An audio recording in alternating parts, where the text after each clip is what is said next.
First serve in the net from Kudryavtsev, serving to stay in the match.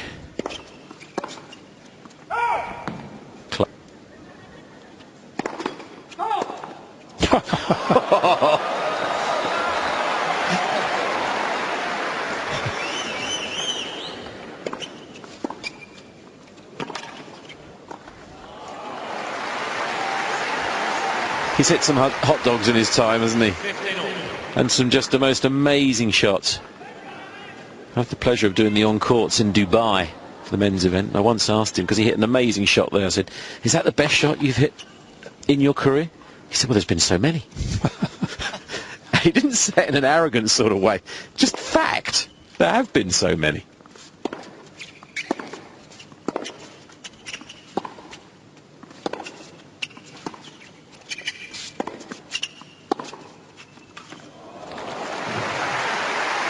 That's not sloppy either. When it is special, he normally puts his arm aloft, doesn't he, to hail it. I mean, the feel, the roll of the wrist there.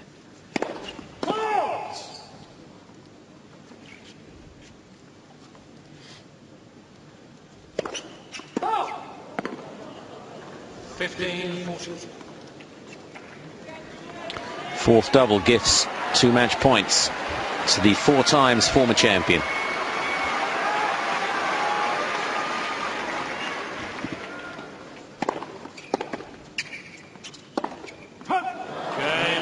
Five all first set, remember. Just the 4 games conceded from there on in. They rise as one. All around the world on the winning points of Federer. They do so again here on the first evening of the Australian Open 2012. It's yet another win. Kudryavtsev acquitted himself very well on his debut in a major, but in the end was no match for Roger Federer. Well, they got what they wanted. There was a lot of outstanding shots on view. Shooting was Kudryavtsev. The trials of 3 three-setters in the qualifying matches obviously taken its toll. But it brought some of the best out of Federer, who started really with a fair amount of electricity.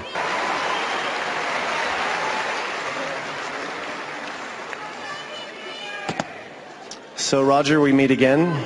First round matchup here for you, playing a guy who'd never played in a main draw Grand Slam match. How do you think Alexander did tonight? It looked pretty good from us. He had some great shots. Yeah, I think especially the beginning, you know, it's not easy to come out and just get on the center court. I mean, it's nice, don't get me wrong, but it's not easy to all of a sudden hit screamers down the line, and he was doing that. So credit to him. I think he did well, and obviously the best of 5, it's hard to keep that up maybe, but I played a good match, so I'm happy, and I'm happy for him too. Did you know much about him beforehand? I mean, he's not someone that most of us knew much about. How did you find out about him before the match? I heard a few things. There's a few things on the internet I was looking at, trying to see. I mean, I think I've seen him play before, once on a grass court tournament, but I just wanted to make sure is that guy I thought he was, and he was. So I kind of knew what to expect, and but still, it's not easy because I don't know exactly his favorite shots and his weaknesses, and still after the match I'm not quite sure. So, but that's why I'm relieved to be through, and it was an entertaining match for me too. Well, speaking of relief, you're through the first round in 3 sets. You had a little bit of trouble in your first tournament of the year with your back. You had to withdraw in the semifinals in the Middle East. How did you pull up today? How did it feel? No problem. I'm happy to be 100% fit. Felt this way since 3 or 4 days now, and it's a good thing. But I was a bit worried, but I'm here and I'm ready to play. Well, you've been coming here for many years. You've had a lot of experience, obviously, a lot of time in the off-season. I'm curious as to how your off-season training has changed through the years, if at all. Now with what you know about the game and your body, do you do things differently than you did even 2 or 3 years ago, or do you keep the same regime? It's pretty much the same in the last 3, 4, 5 years, I would say. It's definitely changed maybe from 8 years back, whereas in the beginning you're trying to build up a base, doing much more maybe of just, you know, trying to get stronger, doing much more weights potentially because you gain more, and then eventually let's say you're a man, right? And then you work on different things, and it's maybe more on what you exactly need, maybe the footwork, or if it's endurance, you work on that.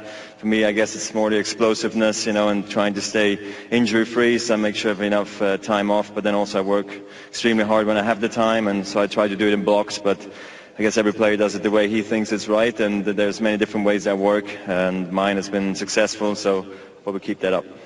Well, this year something a little bit different. We're asking the viewers on Channel 7 to help us out with some questions for you. And one of the questions tonight revolves around your family and your daughters in particular. The question is, are you interested in coaching when you're not playing on the tour anymore? And if so, would you coach your daughters?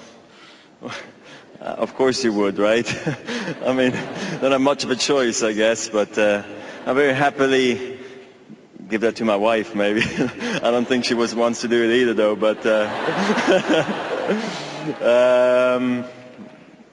I'd give confidence to a coach I'd know, because I don't want to be the guy who gets yelled at saying, like, be quiet in the corner and stuff, but if they play tennis, it's great. If they don't, that's great too, but I think sports would be nice, and we'll support them in any way.